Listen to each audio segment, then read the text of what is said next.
Good, beautiful day. Last time you played Washington State was a very notable game. How many times have you gone back and watched that just for fun? The 2019 Washington State game? for fun? Yeah. 0. Okay. Have not. I remember the game, but we weren't scheduled to play him for 2 more years. Then Mike left and went to Mississippi State, so there's no correlation to what we're playing or who we're doing. So I haven't actually gone back and watched that game out. And I'm assuming that was one of the more interesting games you've ever participated in. Definitely. I think it was 49-17 with about 4 minutes to go in the third quarter, and ended up winning the game. So that was one that you think about, but I haven't gone back to watch it. Okay. Coach Leach's passing, just how special was he, and will he be in your thoughts Saturday? Yeah, he had an unbelievable impact on this game, both on and off the field, and he was just such a special person.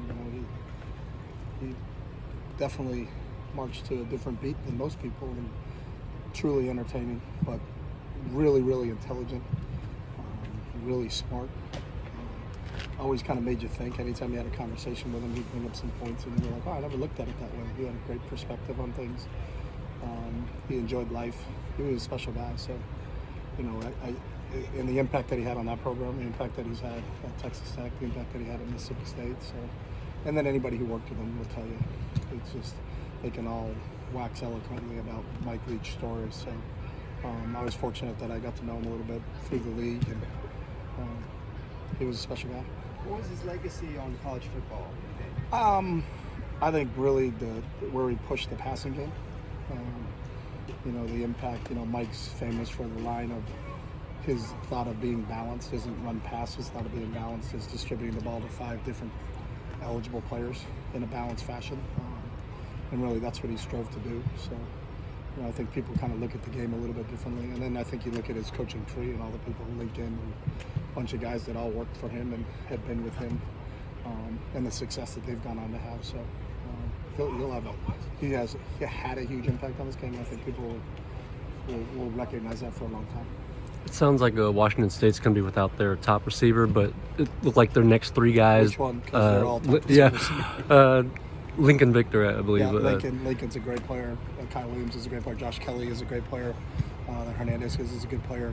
I think they've got more than one. Yep. And I think everybody's depth gets tested at times. You're starting to get towards the middle of the season now, but it's not like he was their main guy. Those top catches are distributed. I think the top guy has 21, the 4th guy has 18. Right. So Cam does a good job of getting the ball spread around. Going back to the balance part of it is that they are pretty balanced in their attack. So, they're going to have other guys that I think they can be able to plug in there, but Victor is a really good player.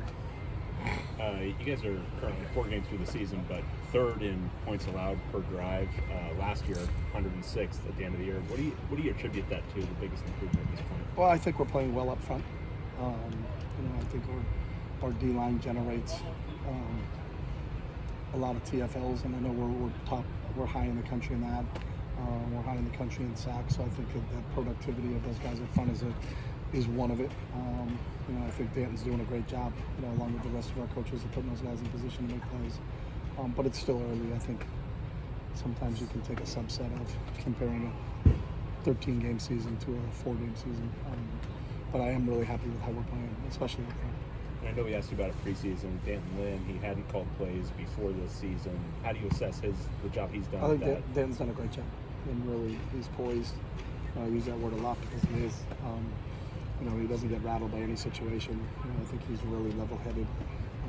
He's a great influence to have, especially on the entire defense on the sideline, where he can bring that group together in between series and talk to them about what's up next. And I think he always keeps the main thing. We're always talking about the next drive and the next play.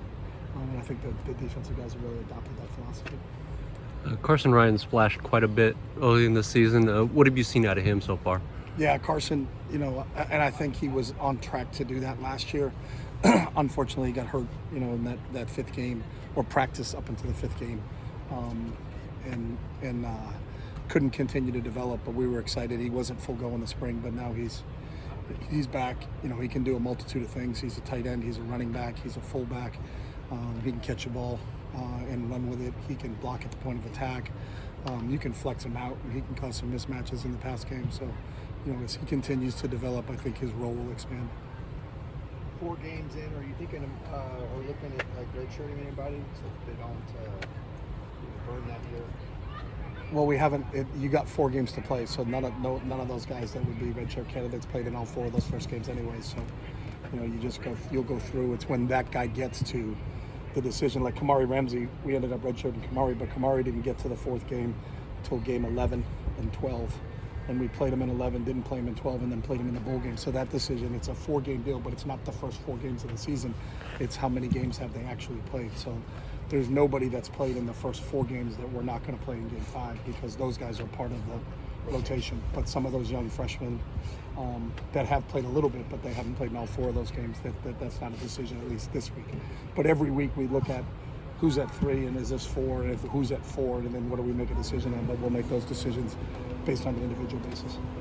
From a play calling standpoint, when you've got a group with so many new faces on offense, from Dante, Carson, J. Michael, is there any adapting on your part as far as how to utilize them, how often to utilize them, that sort of thing? Yeah, that's always part of the deal. Is what you're always trying to put your players in the best position to make plays on Saturday, and so it's the experience factor and what you carry into a game is maybe different when you have an older group than when you have a younger group. So the amount of plays and the volume that you're going to run on a weekly basis really depends on everything. It depends on what you have up front. Your experience factor there, your experience factor wide out. It's all of it. So that's always taken into consideration whenever we put a game plan together. At this point in the season, are you still kind of feeling out what guys do well and what you can accomplish in the running game, if there's run plays you can run? No, I think it's all based on who your opponent is. So it's not, I feel really good about this guy. It's what schemes work against the team you're playing, because the defense for this team is totally different than the defense for San Diego State. So you can't say, hey, when we were playing San Diego State, we really like this. Let's continue to do that. Well, that may not work against your next opponent because they're not playing in the same defense. So everything's done on a weekly basis in terms of our game plan. Thank you.